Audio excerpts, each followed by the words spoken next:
每个人都有处女膜，女性第一次夫妻生活一定会出血。告诉你答案。雅雅今年29岁，是一名舞蹈老师，常年跳舞的她体态优美，气质优雅，就是在恋爱上有些困难，这么多年一直都没找到合适的对象。周围的亲戚、同事、朋友都替她着急，也介绍了好几个男生，但是她都不满意。但是年纪实在有点大了，她自己也非常着急，勉强和一个高中老师谈起了恋爱。两个人虽然没有太心动的感觉，但是彼此尊重，对对方的条件也比较满意。就这样，还是走到了结婚这一步。谁成想，结婚当晚，雅雅和丈夫爆发了有史以来最激烈的一场争吵。原来，雅雅和丈夫从来没有过婚前性行为，可是，在结婚当晚，雅雅竟然没有处子之血，这让她的丈夫非常愤怒，他不愿意接受一个不纯洁的女人。问题是，雅雅这么多年来都洁身自好，从来没有过婚前性行为，她也不知道为什么没有流血，百口莫辩的她实在不知道怎么自证清白，只能拉着丈夫来到医院，希望医生可以帮帮她。为了让这对小夫妻解开心结，医生为他们详细的解释了处女膜的相关知识。处女膜到底是什么？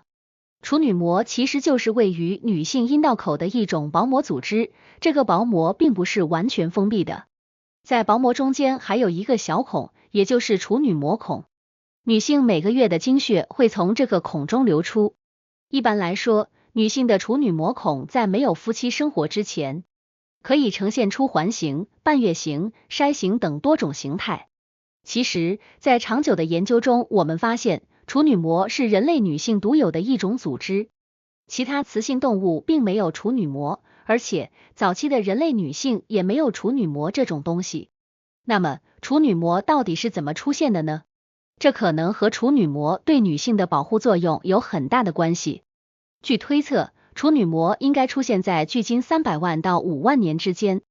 在这个期间，人类逐步从猿类进化过来，逐渐开始直立行走，体表的毛发也随着时间的推移越来越少。可是那时候和现在不同，人类还没有这么好的生活水平，大多数远古人类还停留在没有衣服的阶段，女性也是如此。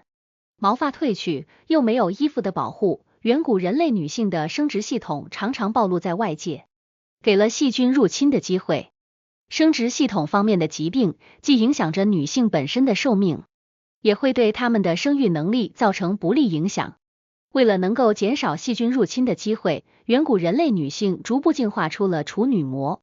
这层处女膜可以极大的阻碍细菌入侵，让远古人类女性变得更健康、更长寿。这时候，远古人类男性也发现了有处女膜的女性更健康这件事，他们会更愿意选择这样的女性，让自己拥有一个生命力更顽强的伴侣。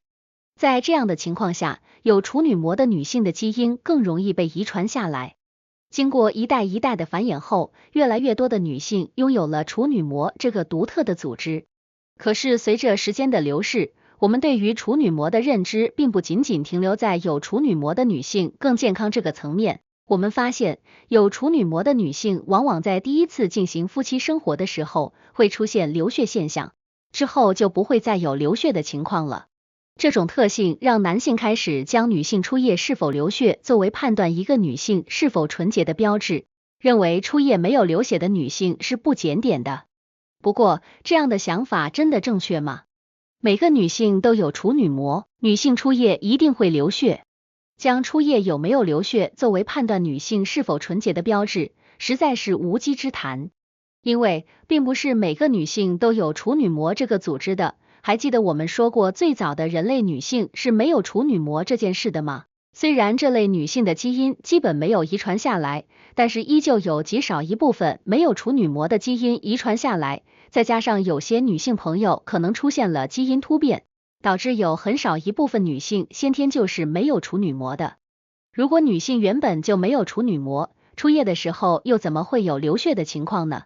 除了这个原因，还有一些原因也会导致女性初夜的时候没有流血的表现，比如说高强度的运动。古代女性讲究大门不出，二门不迈，运动量极少，但是现在可不一样了。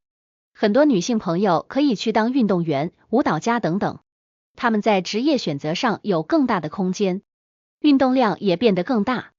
大量的运动带来的就是处女膜提前破损的问题。很多女性朋友在还没成年的时候，处女膜就因为运动量过大、过度拉伸等原因破损了。当时可能已经有流血的发生，但是因为年龄过小，很多女性朋友可能并不会有太深刻的记忆。这种情况就导致了女性在初夜的时候没有流血，自己也不明白原因。原本喜悦的新婚之夜就演变成了百口莫辩的争吵。前文的雅雅就是因为常年练舞，处女膜在运动过程中早就破损了，才出现了初夜没有流血的情况。除了这个原因之外，还有一种可能，那就是女性朋友的处女膜弹性实在太好了，再加上发生夫妻生活的时候，新婚夫妻一般都比较羞涩，很容易草草了事。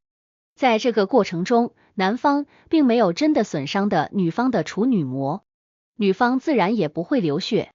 另外，还有一部分女性的处女膜结构比较特殊，她们没有真正的膜状结构，而是只在外周有一圈环状组织。虽然这也是处女膜，但是这种外周环状组织基本不会对夫妻生活造成影响。如果男方在进行夫妻生活的时候比较温和，这个外周环状组织通常是不会破损的，女性朋友也就没有流血的表现。现在大家明白了吧？单纯依靠女性在初夜有没有流血来判断女性的生活作风，是一个非常错误的观念，对女性朋友来说并不公平。希望大家能正确看待初夜流血这件事。而且，女性同房后流血也不一定就能证明女性朋友之前没有过夫妻生活，有很多原因都有可能导致女性朋友在同房之后流血。女性同房后流血只是因为处女膜还有这些原因的影响。一、宫颈癌。患有宫颈癌的女性宫颈部位存在大量的肿瘤细胞，这些肿瘤细胞有非常丰富的血供，组织也比较脆弱。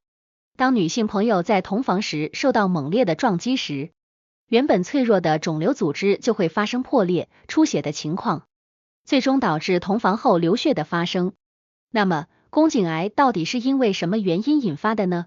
卡基尔教授曾经针对将近9000名妇女进行了2次妇科检查与 HPV 检查，之后又进行了13.4年的追踪观察。最终他得出了一个结论，那就是最初体检出感染了高危型 HPV 的妇女，在12年之后患上宫颈癌的几率明显上升，由此可以判断 HPV 感染和宫颈癌的发生有着非常密切的关系。在这个结论提出之后，又有很多科学家对此进行了更为细致的研究，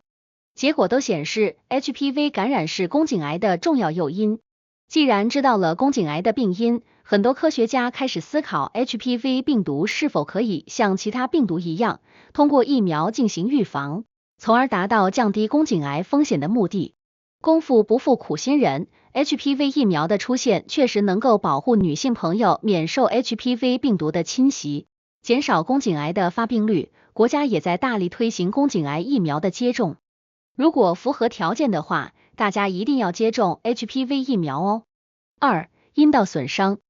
虽然女性的阴道弹性比较大，但是如果在夫妻生活中没有做好准备，太过简单粗暴的进行夫妻生活，很有可能因为女性朋友的阴道过于干涩导致阴道损伤的发生。阴道中也是存在很多血管的，阴道损伤自然会导致血管破裂、出血，让女性朋友同房后流血。这时大家一定要暂停夫妻生活，减少对阴道的刺激，必要时可以寻求医生的帮助，使用药物促进伤口愈合。3、阴道炎。女性患者的阴道在炎症因子的影响下会出现红、肿、热、痛的情况，这时候阴道黏膜会变得异常脆弱，甚至有可能出现溃疡的情况。此时如果依旧坚持进行夫妻生活，会过多摩擦阴道黏膜，导致女性朋友的阴道黏膜受损，